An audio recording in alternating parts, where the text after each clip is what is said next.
Hello, I'm Andy Smith. Welcome to the National Indoor Arena in Birmingham, which today plays host to the third World Indoor Archery Championships.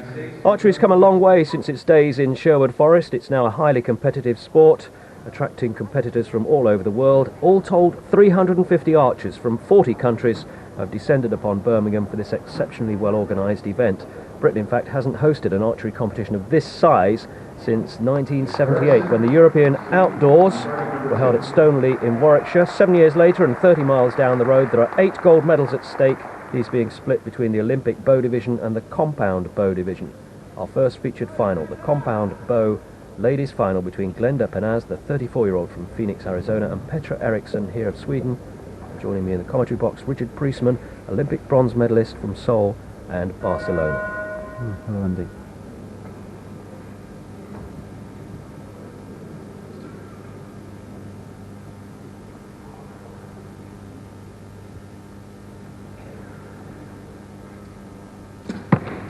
Good start from Petra. Ms. Eriksson has a 9 or a 10 on her first shot.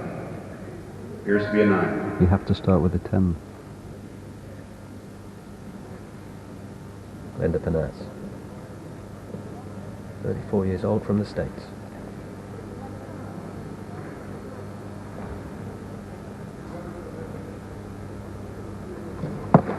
Good start. 10 points. Good to see Eriksson back at the very top level.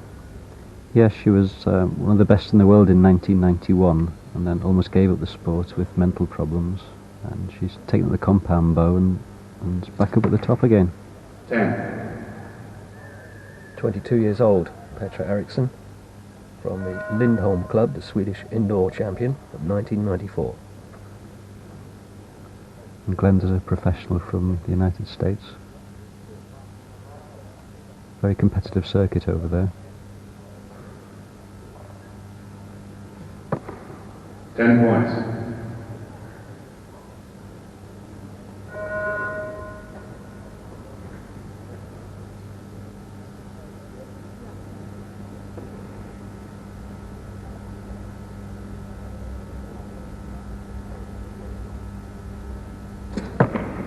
Oh, it's a bit too powerful from Petra there.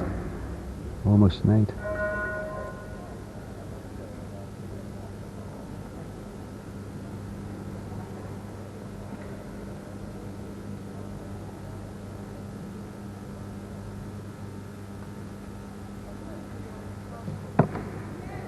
Perfect scoring though from Penaz. First end completed.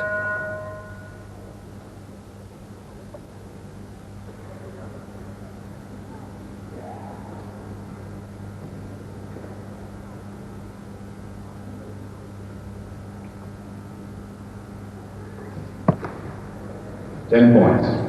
That puts the pressure on Petra now. She has to shoot 10s to keep up.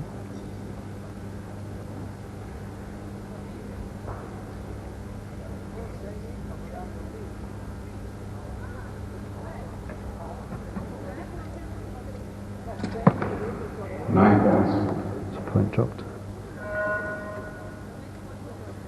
Penaz preferring the eye patch over the left eye.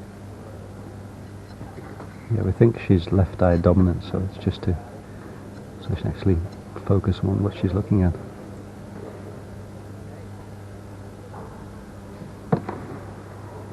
Another 10. Eriksson's got to get this one.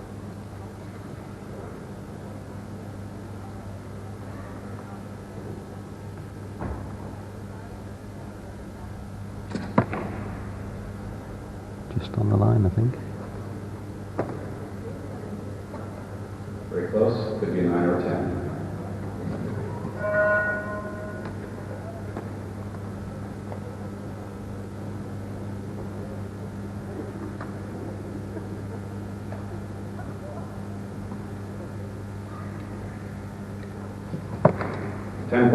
Decent. Brilliant by Penaz. So these archers all look very calm and relaxed, but inside they'll be very nervous. The knees will be knocking. Terrific pressure out there. The margin of error is so small. 9 or 10. Another 9 for Eriksson. Second end completed, and Kanaz really holding the whip hand. I think Glenda's experience from shooting on the American professional circuit is keeping her in front here. Petra's still very new to the compound game.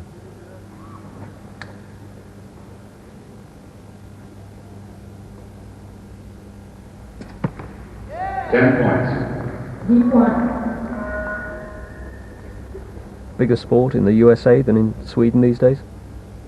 It's a fast-growing sport in Sweden.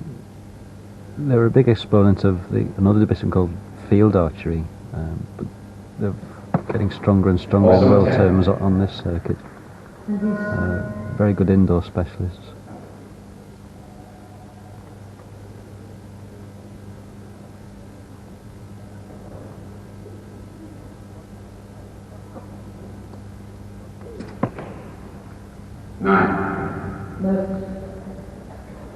Just the odd error creeping into Petra's game there.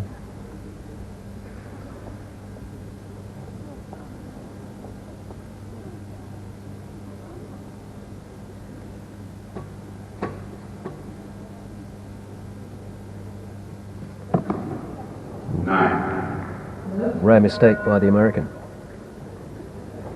Sure, she's fallible.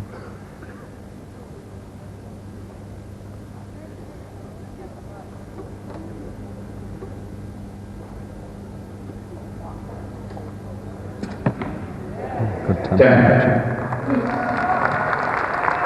Kanaz won a bronze in the first World Championships, silver in the second, and now on course for a natural progression to gold.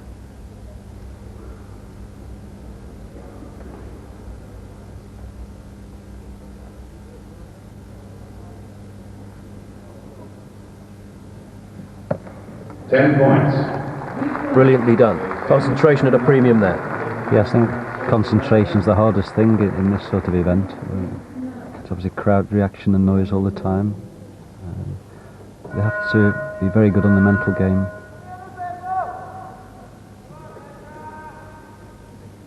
And Petra's got it all to do now. She can only hope that Glenda makes some mistakes. The way she's been shooting, it doesn't seem very likely.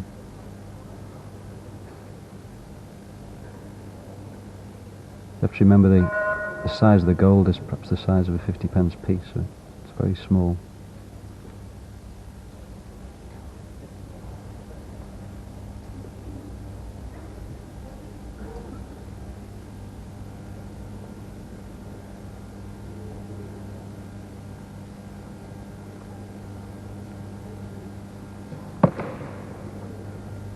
Nine or a 10? 10 given.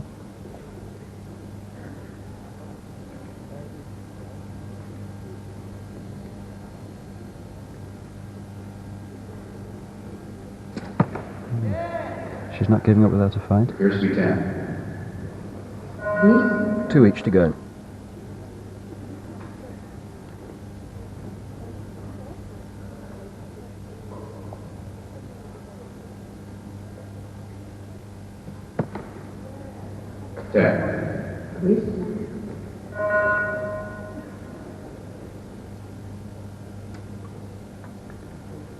Just needs one more 10 to keep the pressure on Glenda.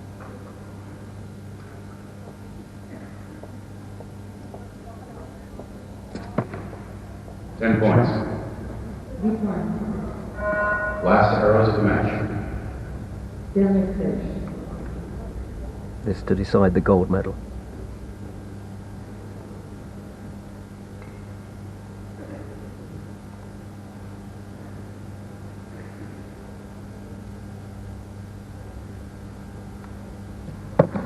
Perfect finish. Possibly a 10.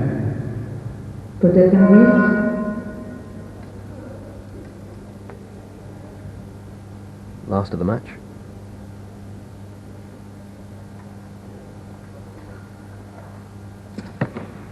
Petra Eriksson finishes with a 40 that looks like... Good finish from the Swede, but it's the American who now has a full collection of medals from the World Championships, bronze, silver, and now gold. Mutual congratulations and a good final.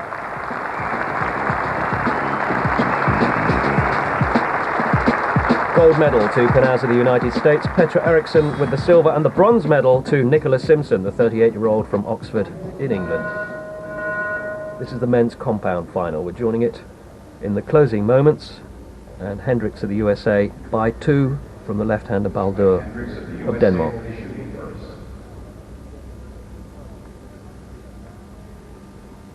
Just like the ladies' event, the American is the favourite here.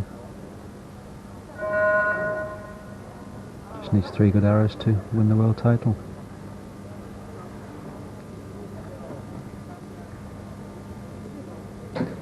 It's surprising that the 2 main favourites, the father and son pairing of Rio and Dee Wilde, didn't make the final, especially for Dee, because he very rarely misses the middle. It just wasn't his day. 10 points for Niels Baldur. Baldur, Danish champion.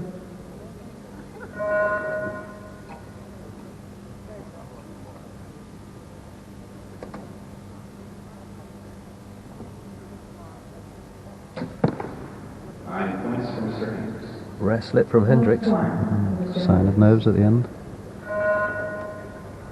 Baldur, like Hendricks, 36 years old.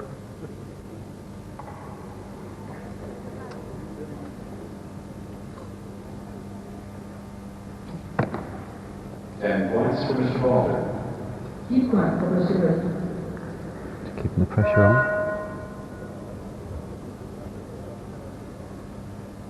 Needs a 10 to guarantee the win. Mr. Hendricks, Perfect shot. Gold then for Hendricks, the machinist from Wisconsin in the USA. Silver for Niels Baldur from Denmark. And Dee Wilde, the pre-tournament favourite of the USA, taking the bronze. In the compound team event, the story was very similar, with the Americans seemingly invincible, taking gold in both the ladies and men's events, with Sweden and Italy taking silver and bronze respectively in the ladies, and Denmark and Italy in the men's.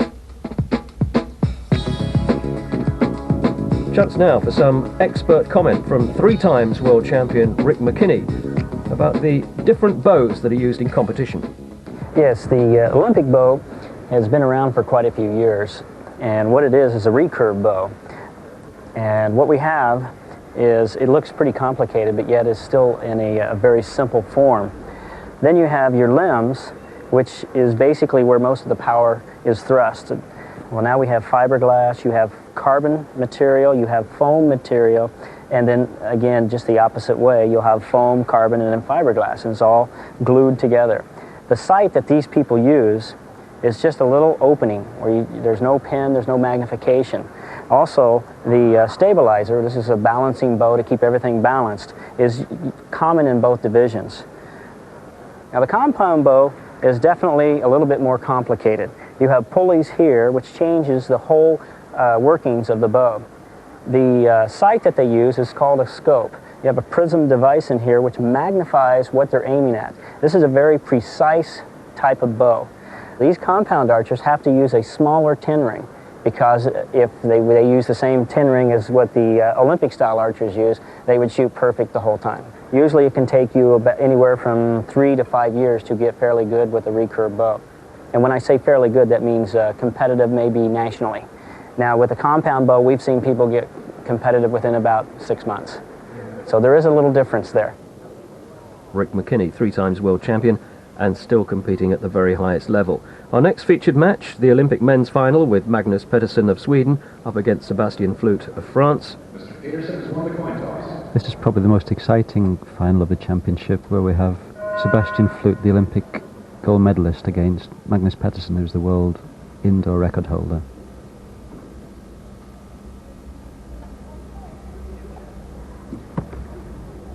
Good start from Flute. Very important to get a good start here. Pedersen, having won the toss, and asked him to shoot first. Pedersen's a very powerful archer, extremely steady on the aim. Very powerful follow through.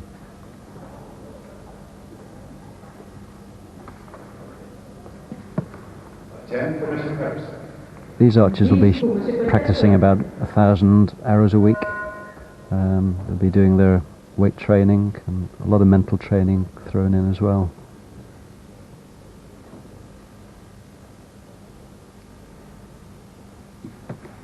Ten points for Mr. Flute. Flute, 23 years old, from Clermont-Ferrand in France. Pettersson, still only 19.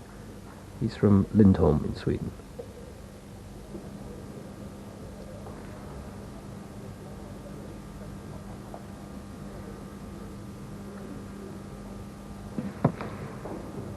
Points for Mr. Pettersson. Concentration important, Richard, but strength playing a part here too? Yes, these archers are holding between 45 and 50 pounds when they're at full draw.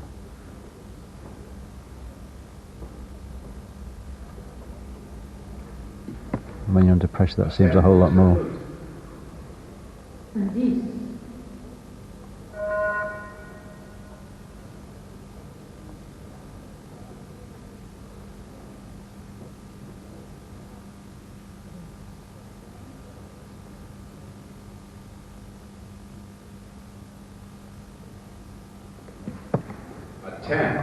Perfect start by these two. But Magnus only dropped 4 points in the qualifying round to get his world record. Very good form. This time, Pettersson to shoot first.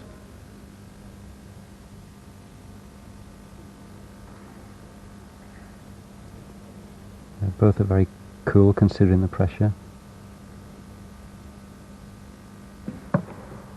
10 points.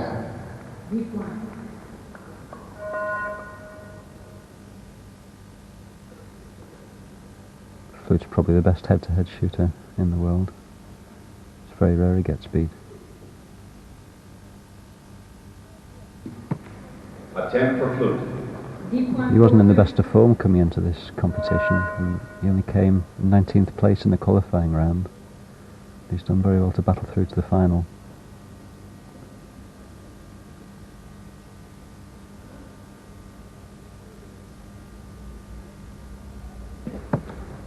A 10 for Pettersson. Pettersson leading up to his #1 ranking.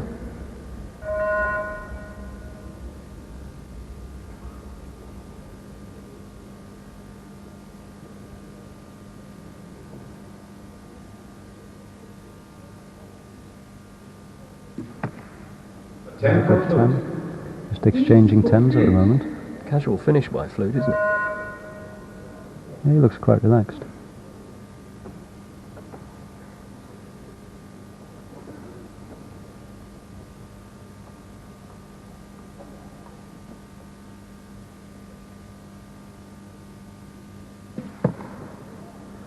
Just on the line, very close call.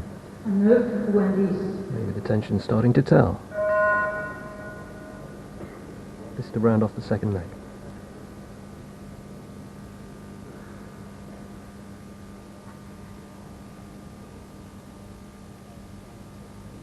Little stutter from Sebastian there.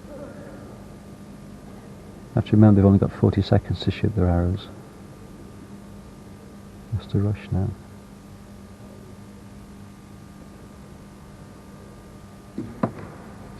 Good recovery. Only just made it.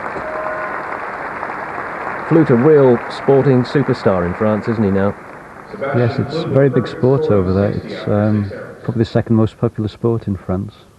There's even have-a-go places on the motorway service stations.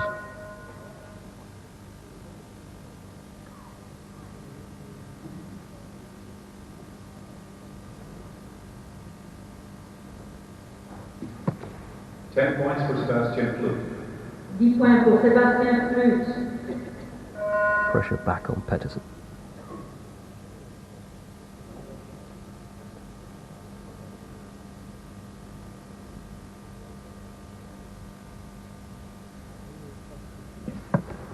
Points for Magnus Pettersson. 10 points pour Magnus Pettersson. Just look at the difference in the bows they're using here.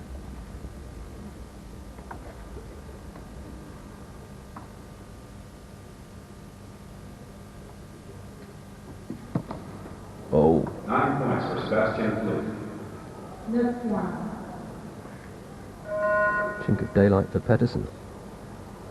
Pedersen's actually shooting with a brand new bow. He only got it the week before and only decided yesterday that he was going to shoot this one. Big decision to make. A 10. Not let him down. I think he's made a good decision.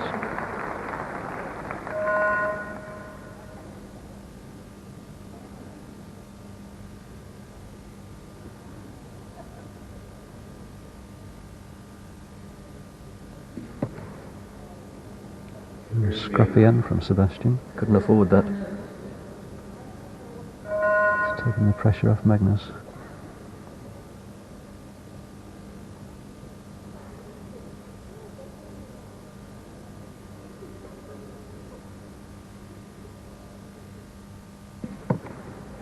Mr. Pedersen continues to shoot. Looks supremely confident now, Pedersen.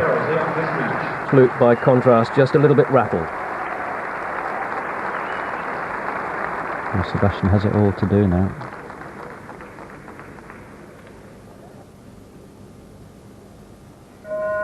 He has to wait for Pedersen to make a mistake.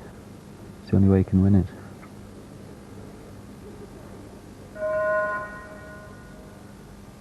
Pedersen with the advantage.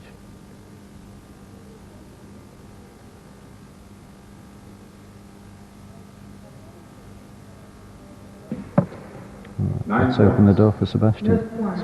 1 point dropped. Got to make this one count.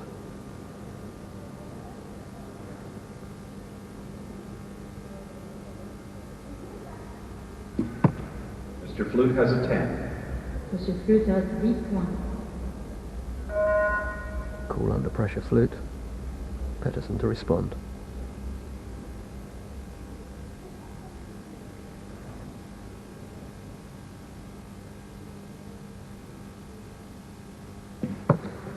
Good follow through, has to be a 10. En 10 pour Monsieur Peterson.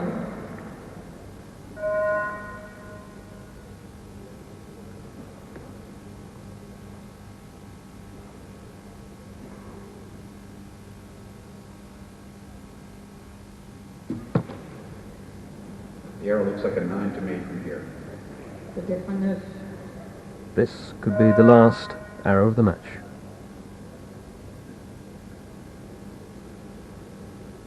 Just needs to hit the yellow to win.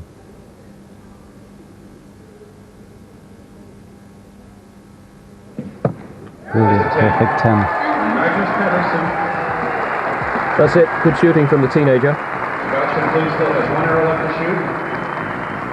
Even though Sebastian Flute had 1 arrow remaining, the match had been won by the young Swede Pedersen, and the much sought after gold medal had gone to Sweden. The bronze going to Van Zutphen of Holland. In the ladies Olympic division, the number 1 seed Natalia Valeva did enough in her 12 arrows to clinch not only victory but a new world record. Her smile said it all. She was clearly delighted. The women's Olympic team final saw Russia up against the Ukraine.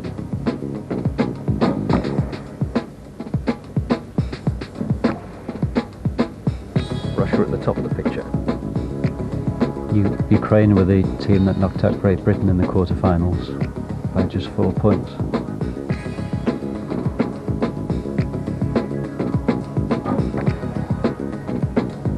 Ukrainians, though, ranked number 1 coming into these finals. Russia ranked 6th, and in the end, the pressure too much for the Russians. The Ukraine going on to win by a score of 261 to 255.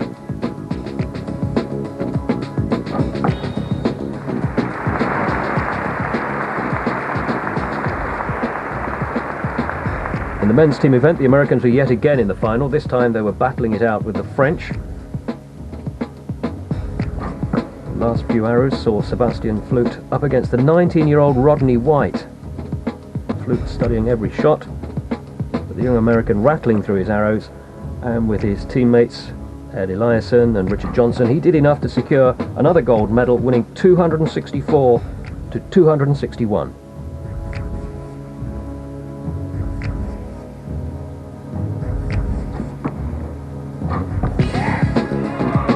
And the 57-year-old Eliasson from Salt Lake City delighted with his young protege.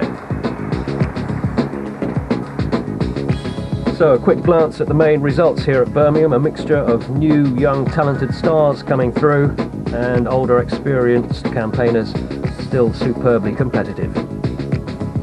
That brings us to the end of a great championship. Thank you for watching. We'll leave you with shots of the individual winners from all of us at the National Indoor Arena in Birmingham. Goodbye.